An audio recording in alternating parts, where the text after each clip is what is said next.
안녕하세요. 책으로 공부하는 미래시청자 여러분, 오랜만에 인사드립니다. 저는 채널 운영자 신진상입니다. 오늘은 1200억 원을 번 어마어마한 액수죠. MZ세대 이야기라는 타이틀로 준비해 왔습니다. 제 이력이 하나가 추가됐는데요. 미래의 부를 위한 투자 공부라는 책의 저자가 됐습니다. 같은 출판사에서 나왔고요. 요즘 책의 지금 보시는 대로 이제 교보문고 홈페이지인데요. 이 경제경영 베스트에서 지금 현재 베스트셀러 1위. 저도 경제경영 분야 저자가 사실 된 지 얼마 안 됐고, 그동안에 이제 입시나 교육 쪽의 전문가였는데 드디어 베스트셀러 1위를 기록해 본 순간이었습니다. 그래서 좀 기대를 많이 하고 있고요. 다음에부터는 아마 좋은 더 컨텐츠로 제가 방송에 좀 더 많이 신경을 쓰려고 합니다. 제가 1년에 1,000권의 책, 2,000권의 그중에서 200권의 재테크 책을 읽는데 얼마나 들려드릴 컨텐츠가 많겠습니까? 이제 엄선해서 좀 다양한 컨텐츠를 좀 선보일 예정입니다. 여러분들 재테크에 도움이 될 만한 그런 책들을 읽고 이야기들을 준비하겠습니다. 요거는 이제 제가 시작한 브런치, 카카오톡의 브런치라는 작가 포럼에 작가들 이제 플랫폼에 제가 시작한 지는 얼마 안 됐는데 제가 여기 이제 책도 만들고 그리고 매거진도 운영하고 있습니다. 그리고 보니까 브런치에 시작한 면에 재테크 분야에서 한 6명의 작가들이 소개가 되는데 저도 그 중에 한 명으로 아직 제가 시작한 지 3개월밖에 안 됐는데 아직 구독자가 많지 않은데도 불구하고 많은 분들이 카카오톡에서는 저를 이제 화면에 노출을 시켜주더라고요. 그래서 관심 있으신 분들은 이제 브런치에서 제 이름을 검색하시면 사이트를 찾으실 수 있고요. 구독하시면 됩니다. 드릴 이야기는 이 가운데 있는 분이에요. 이 오른쪽 분이 유재석이고 왼쪽이 누구더라? 응? 조세호. 맞았어요. 개그맨. 그리고 가운데가 이제 김현준이라는 현재 더 퍼블릭 이제 자산운용사라는 거는 이제 뭐냐면 이제 남의 돈을 맡겨서 그 돈을 펀드매니저를 굴려서 그 돈을 그쪽 굴려주고 그리고 수익률을 챙기는 방식으로 하는 일종의 회사입니다. 자산을 대신 운용해 주는 거죠. 투자자문 회사가 좀 다른 건데요. 투자자문, 투자 컨설팅 그리고 자산 운용사 이렇게 있다고 생각하시면 되고요. 여러분이 증권사가 그 은행에 주식 증권을 팔면서 그 남의 이제 돈을 맡기신 분의 계좌를 불려드리는 곳은 아닌데 그렇지 않아요. 그런 모든 행위는 삼성이 있으면 삼성증권사에서 하는 게 아니라 삼성증권의 삼성 자산운용사에서 합니다. 펀드 매니저는요, 그쵸? 증권사 소속이 아니고 자산운용사 소속인 거죠. 펀드 매니저 그 증권사 소속은 그쵸? 영업직에 있는 브로커들이랑 그리고 애널리스트들, 그쵸? 기업 업종 분석하는 요분은 이제 펀드 매니저를 했다는 분이고요. 그래서 지금 현재 1200조 뭐 믿기지 않지만 12년 동안 그죠? 936%, 963%라나 놀라운. 그래서 유퀴즈에 출연해서 장안의 화제가 됐고 보니까 팬들이 많이 있더라고요. 말도 되게 잘하고 글도 잘 쓰고 똑똑한 친구더라고요. 그가 젊은 나이에 돈 번 방법은요. 가치 투자. 가치 투자는 성장 투자의 반대말인데요. 미래의 돈벌 스퍼가라고 하죠. 어떤 그죠? 자기 주가 대비 주가 수익률 즉 이제 퍼가 높은 기업보다는 퍼가 낮은 기업들 혹은 적정 주가를 계산해서 적정 주가와 그 현재 주가가 괴리가 큰 기업들을 이게 저평가된 기업들이잖아요. 여기를 그렇죠? 투자해서 그 회사를 좀 장기적으로 보유하는 게 가치 투자예요. 그 반대가 성장 투자고요. 물론 가치 투자가 반드시 장기 투자를 하는 것은 아니고 성장 투자라고 반드시 그렇죠? 장기 투자를 하는 것은 장기 투자, 단기 투자는 매매 시간의 지속의 방법의 패턴의 문제니까 다른 차원이죠. 가치 투자는 그렇게 생각하시면 됩니다. 벤자민 그레이엄이랑 그리고 이제 그의 제자인 워렌 버핏이 정말 제자예요. 콜롬비아 대학원 출신이니까 교수였고 그 사람이 이제 가치 투자의 옹호자들이고요. 그래서 최준철 대표, 홍진채 대표 그리고 VIP 자산운용의 이런 분들이 대표적인 가치 투자자들이고요.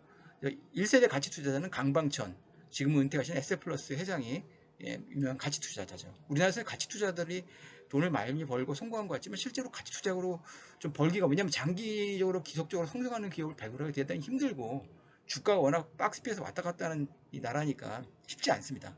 그리고 제가 봤을 때 이 김현준 대표가 돈을 번 거는요. 쉽게 말하면 위기에 처한 기업들이 굉장히 주가가 떨어졌을 때 그리고 실적이 좋아지는 것을 미리 알아서 그래서 그때 사가지고 사기 전에 그래서 주가가 그쵸 턴어라운드라고 하잖아요. 그런 주식들을 그런 데 투자를 해서 돈을 많이 벌었더라고요. 좀 반대로 생각할 때 일종의 역발상 투자를 했다는 점에서 존 템플턴이나 짐 로저스와도 비슷합니다. 그래서 참 저는 이제 주식 투자서를 읽을 때마다 주식 투자서는 벌써 몇 년 전, 몇 달 전 얘기니까 지금 현황에는 맞지 않잖아요. 그때 산 주식을 지금 사면 이미 그쵸. 고점에 물린다든지 누가 그런 말을 하더라고요. 절대 고점에 물지 말라고. 고점에 물리면 해답이 없습니다. 그쵸? 예. 그러니까 이제 막상 그걸 또 설거지라고 해요. 주식 용어는. 그쵸? 마지막에 세력들이 그쵸? 팔고 나가는 거에 설거지를 할 수도 있으니까 그런 걱정이 왔습니다. 정말 이 주식의 이 책에서 나온 주식들을 정말 지금 사도 될까? 근데 그 전에 제가고요.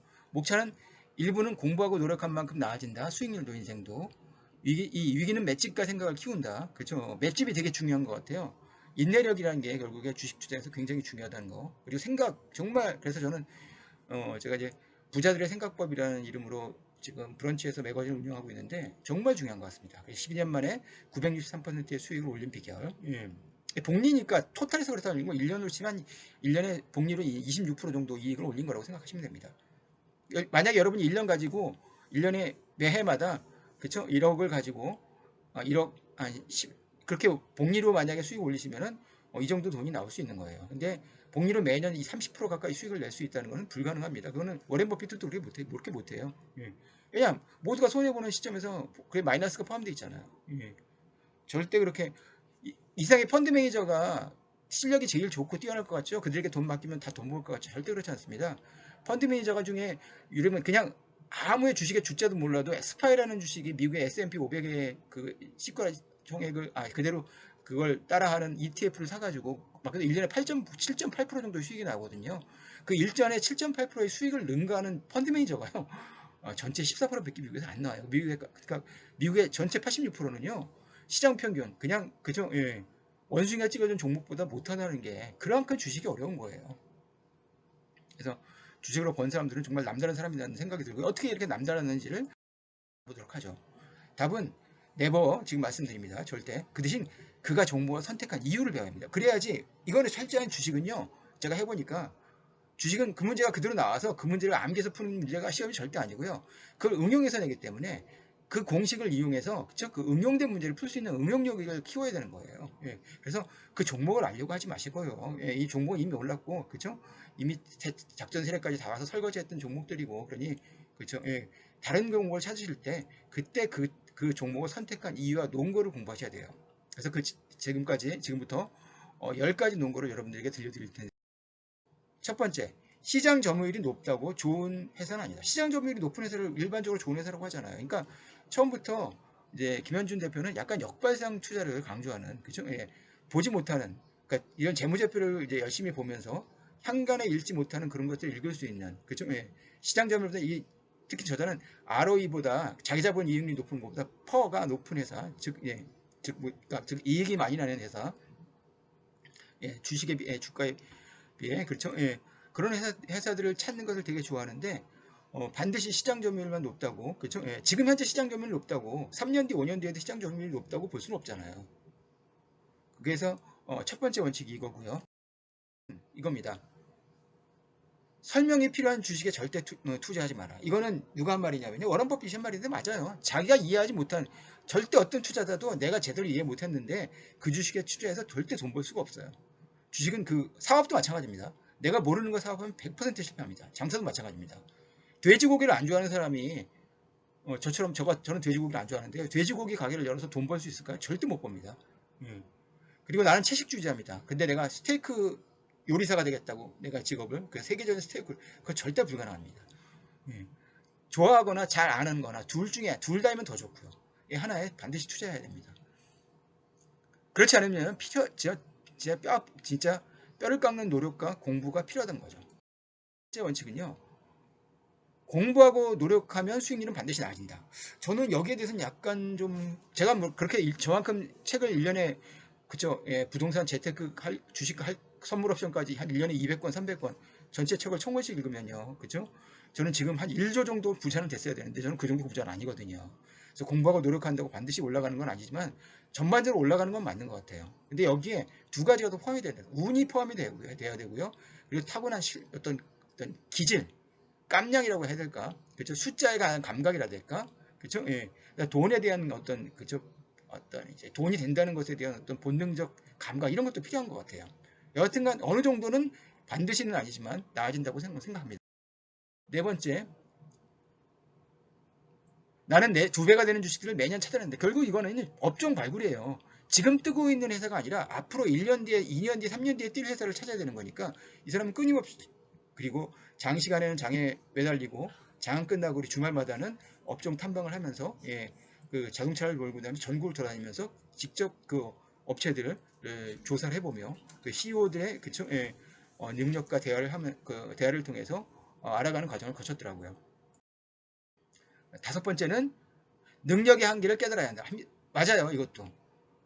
진짜 하룻강아지 개소리, 이제 범무서운 줄 모른다는 게 주식 세계입니다. 진짜 워렌 버핏이 포기한 주식을 달랑 사고 잠깐 올라서 기분이 좋다가 이렇게 하다 망하는 케이스가 한둘이 아니잖아요. 능력의 한계를 저 같은 경우도 저는 책은 정말 많이 읽었지만 아직 주식 투자자에서는 내가 이들의 이런 같은 고수는 아니니까 그래서 저도 한계를 분명히 깨닫고 깨달으려고 노력을 합니다. 남들이 다 아는 주식에는 절대 투자하지 않는다. 그쵸? 이거는 아마 이분도 삼성전자나 저 NG 엔솔에 투자하는 것은 그쵸? 예. 지금은 반도체가 죽었으니까 다 LG 엔솔이나 다 뭐 그쵸? 예. 삼성 SDI 같은 그리고 에코프레빈 같은 이체전지나 배터리 그쵸? 관련주만 지금 잘 되고 있는 상황인데 이것도 조금 위험할 수 있어요. 남들 다 아는 주식은요. 그쵸? 예. 그만큼 오르는데도 상승폭이 크고 크게 먹기 힘들어요. 물론 손해는 보기는 적지 확률도 적. 그 다음이 어, 유명하기 전에 선점의 수익률 이게 원칙이더라고요. 이 기업들을 보면요 다 유명하게 뜨기 전에 미리 알아가지고 미리 샀던 거예요. 턴어라운드 주식도 마찬가지고요. 선점입니다. 이러려면 공부를 해야 되죠. 그리고 여러 가지 변수에 대해서 고민도 해야 되고 그래서 저는 이런 생각도 해요. 넷플릭스의 드라마 유채가 나오는 아주 재밌게 본 한국판 종이의 집 같은 영화 그걸 좀 열심히 보시면서 그렇게 미리미리 변수에 대해서 생각해보는 연습을 해보면은 그쵸 그거를 이제 중국과 미국의 어떤 미중 갈등에 적용한다든지 이런 식으로 좀 판을 키우면 되는 거예요. 그래서 굉장히 도움이 됐던 작품이라 생각이 하고요. 여덟 번째는 수익률은 나를 증명하는 수. 딱 이거예요. 결국에 뭐냐면 여기는 100억을 번 사람이 1000억을 번 사람 앞에서 명함도 못 내밀고 1000억은 3000억을 번 사람 앞에 명함을 못 내밀고 3000억을 번 사람이 1조를 번 사람에게 명함을 못 내미는 세상입니다. 오직 수익률만 따지는 겁니다. 그죠? 예. 그때는 같은 실수를 하지 않는다. 이 실수도 여러 번 해서 이 책에 보면 여러 가지 뭐 잉크탱크나 그쵸? 잉크탱크나 그죠? 예. 여러 가지 실수들이 나오는데 두 번 하진 않습니다. 같은 실수 두 번 하는 건요. 그건 실력이에요. 예. 예, 저도 공감을 하고요. 지금 38살 나이에 인생을 바라보는 어떤 지혜 이런 것도 느껴지는 것 같아요. 열 번째는 어떠한 시장에서도 절대 돈을 잃지 않는다. 이거는 이제 워렌 버핏이 강조하던 거죠. 그쵸? 누가 그런 말을 했어요. 저도 기억이 안 나는데 세계적인 투자자인데 주식을 하다 돈을 잃는 것은 어떤 변명도 필요 없다는 얘기예요. 실력이 없다는 거고 주식을 해서는 안 된다는 얘기예요. 예. 더 큰 걸 잃기 이전에 그죠? 예, 주식장을 떠나라는 얘기죠. 예. 굉장한 주식은 진짜 살려는 세계예요. 그죠? 예. 오직 승자는 막대한 그죠? 위너 턱스이고 그죠? 예. 그리고 패자는 그죠? 예. 그야말로 그 불명과 변비 속에 시달리는 그래서 끔찍한 곳입니다. 예. 그래도 이렇게 성공한 사람의 책을 팔리는 것들을 보면은요 아직까지도 많은 사람들이 희망을 갖고 있다고 생각하고 저도 그 희망을 갖고 있는 사람 중에 하나입니다. 그래서 제가 하면요 38세의 나이에 이미 대가에 들어섰다는 내공이 느껴지며 투자법과 인생에 대한 조언, 특히 직업과 이직에 대한 공감이 많이 가는 책으로 전체적인 평가는 별 5개에 4.8점도 아주 좋은 점수를 줬습니다. 다만 책이 좀 두껍다는 점과 그리고 좀 최근에 지금 같은 하락기에 어떤 종목에서 실제 수익을 내고 있는 이건 진짜 고급 정보겠죠.